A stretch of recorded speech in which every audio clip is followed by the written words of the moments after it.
Hi, I'm Roy Smith, and behind me is my N-scale Union Pacific Evanston Subdivision layout. As you may already know, I live in Panama City, Panama. Yep, that's the place with the Panama Canal. Maybe you think Panama is far, far away. But let me reassure you, Panama is directly south of Miami, and the flight from Miami to Panama City only takes about 2.5 hours. You may be wondering why I'm down here. Well, the U.S. Army brought me here in 1990 for the last assignment of my military career. In late 1991, I retired from the Army and have been living down here ever since. And in 1994, I married a Panamanian lady, and we live in what used to be a U.S. Air Force base in what used to be the U.S. Canal Zone. Let me also assure you that I have all the comforts of home down here, with an important exception. And that exception is there are no train stores, train clubs, or train shows here. And so far as I know, I'm the only model railroader in the whole country. So, when I travel to the States, as I normally do twice a year, you can imagine that I include a lot of railroad and model railroad activities in my itinerary. In fact, I returned from a 6-week trip to Virginia and Pennsylvania a few days ago, and in this video, I'd like to tell you about my railroad-related activities during that trip. I hung out with the guys at the Reading and Susquehanna Valley Model Railroad Club, as I do every time I visit central Pennsylvania. I visited the home layouts of Marlin, one of the club's members. I took the Milton bicentennial train ride. I went to Steamtown National Historic Site in Scranton, Pennsylvania. I took a 45-minute ride on the Baltimore Light Rail. I went to M.B. Klein Model Train Store in Cockeysville, Maryland. And I went to the Model Train Show in Timonium, Maryland. My mother lives in a very small town called New Columbia in central Pennsylvania. I normally visit her for a few weeks each year. This is where I lived as a teenager before going off to Penn State. Whenever I'm there, I always go down and spend some time at the Reading and Susquehanna Valley Model Railroad Club in nearby West Milton, and that was one of the first things I did during my trip this year. This club is made up of a small group of guys working on a layout that represents the area served by the Reading Railroad from West Milton to Newbury, Pennsylvania, a distance of some 35 miles or so, prior to the Reading's merger into Conrail in 1976. The guys at the club mostly run Reading diesels, and they can run either DC or DCC equipment with the flip of a toggle switch. I enjoy hanging out with them. They even made me an honorary member of the club during my visit last year.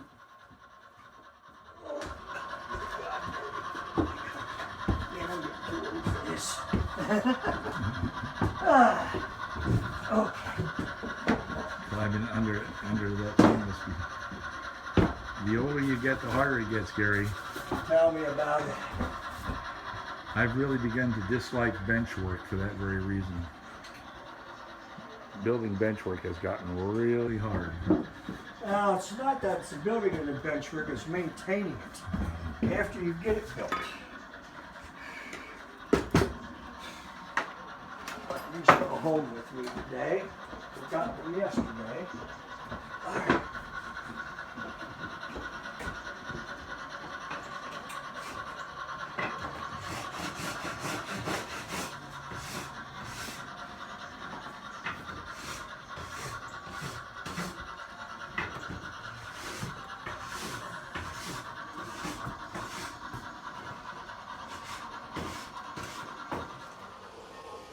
I got to visit the home layouts of Marlin, a member of the club. I say layouts because even though his O-gauge layout takes up most of his basement, he also runs ON3 trains and has small G, S, HO, and N-scale layouts. It's really clear to me that he's having a lot of fun, and for me, hanging out with a fellow model railroader was a lot of fun, as it always is.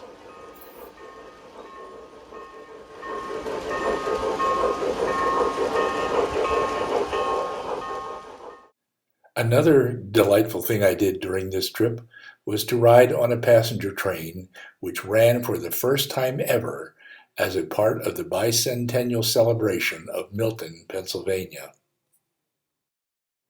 The train was pulled by North Shore SW 1500s at each end.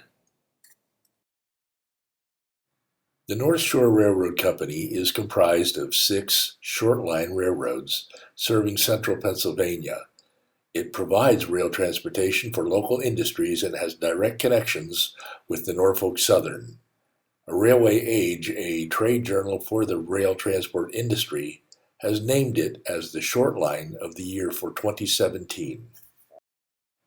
The 45-minute ride took us from Milton north through New Columbia, a distance of some 4 or 5 miles, and then back to Milton.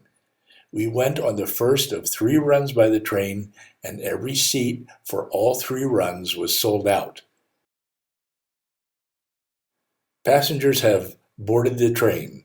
Here my wife Leonore and I wait for the departure. Here we are crossing the Susquehanna River.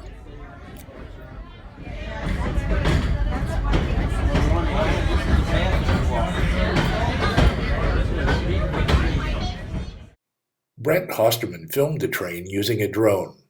I'll include a link to his spectacular video down below. I filmed this clip as the train passed through downtown New Columbia, the small town where I lived from age 14 until I went off to Penn State.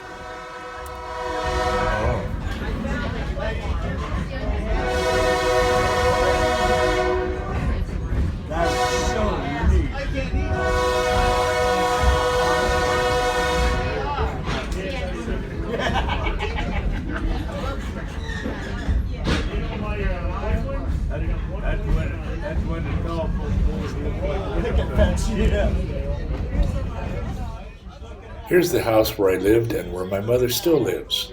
She's standing in the door watching the train go by.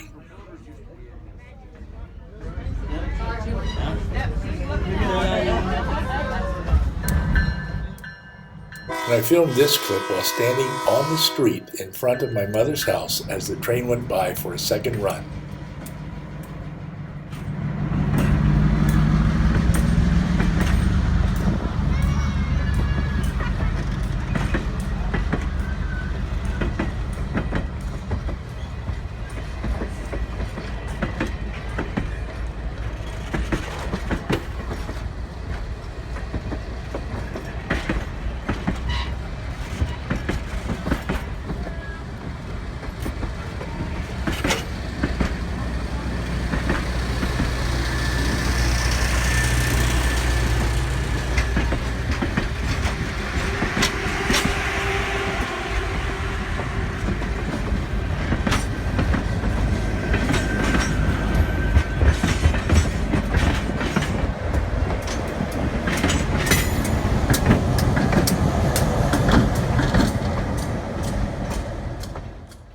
When I was a kid in the early 1960s, the northbound Reading diesels would sit on a siding which no longer exists here in front of the house, with motors running for hours, waiting for the southbound trains to pass.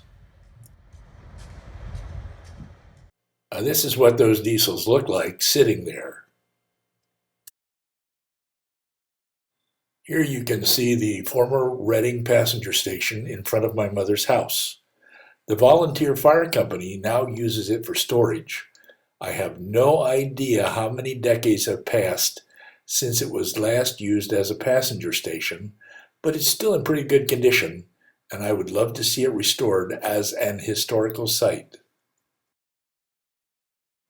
For the first time ever, I went to the Steamtown National Historical Site in Scranton, Pennsylvania, some 90 miles or so from New Columbia. I got to go on a short caboose ride, and then I visited the museums.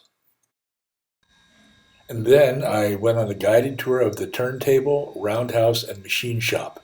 The roundhouse was packed full of steam locomotives.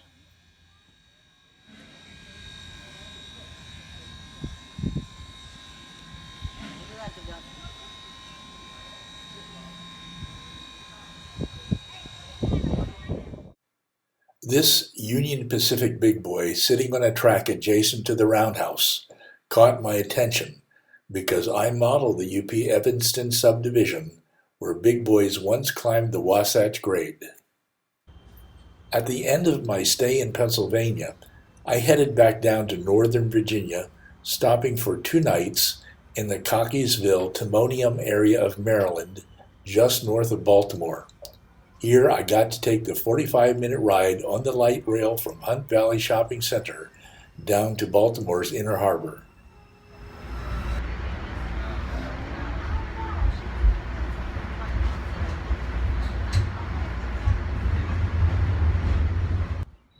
The next day I went to M.B. Klein Model Train Store in Cockeysville. This was the 3rd time in 3 years that I've been able to go to the store.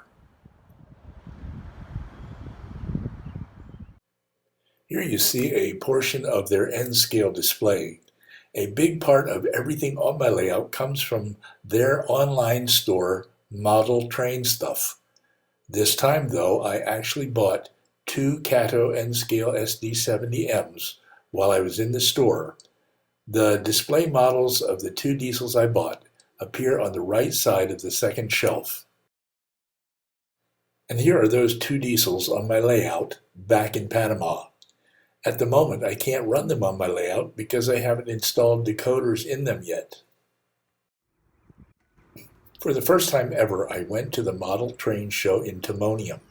There are 4 shows there each year, and unfortunately, the one in June when I went is smaller than the others. There was only one operating layout, an S-gauge, which you see here.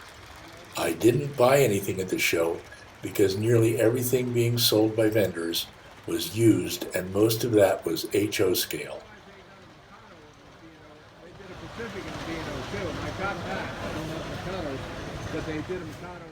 Now I'm back in Panama, and in making this video, I hope I haven't given you the impression that there are no trains in Panama where I live, because in fact, the Panama Canal Railway crosses the isthmus from Panama City to Cologne, a distance of almost 50 miles linking the Pacific and Atlantic sides of Panama. The railroad provides intermodal freight service by transporting shipping containers. As you might guess from its paint scheme, the railroad is partly owned by the Kansas City Southern.